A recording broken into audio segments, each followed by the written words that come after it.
Hey guys, welcome to another episode of Builds, and today we have Sharman's Mercedes in the shop, and this is a quick video which I want to show this car because we did a sound system in here. Tanner built it, and what's cool about this particular vehicle is it's a relatively stock vehicle with drop suspension. They are going to put air right into it. It's a stock engine, it's not a fast car, but it just goes to show cruiser cars are always fun. You don't always have to have the most powerful thing on the block to have fun with the vehicle. Now it has the good old-fashioned straight 6 in here, no engine swap or anything, nice and reliable, smooth powertrain.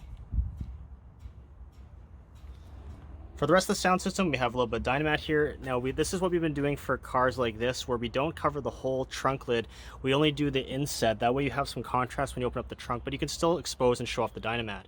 Then down here, Tanner built a custom panel system. So most of the panel system is out, but there's a subwoofer behind here and a monoblock amp. So it shows you don't have to spend a ton of money on the sound system to make it sound or look cool. You can still put basic gear in and just hide all of it behind a pretty panel. In the center dash, we have two 3.5 hertz speakers, rewrapped it. And here we have a single DIN Kenwood. So we have our Bluetooth connectivity as well as USB and auxiliary. I typically don't encourage people to use auxiliary, but at least we can do all our hookups like a modern car. Well, there you guys have it. This is a very simple car when you really look at it, but it still pops. The custom paint, the new stance, and the sound system gives you a really cool car, and it's still easy to work on and maintain.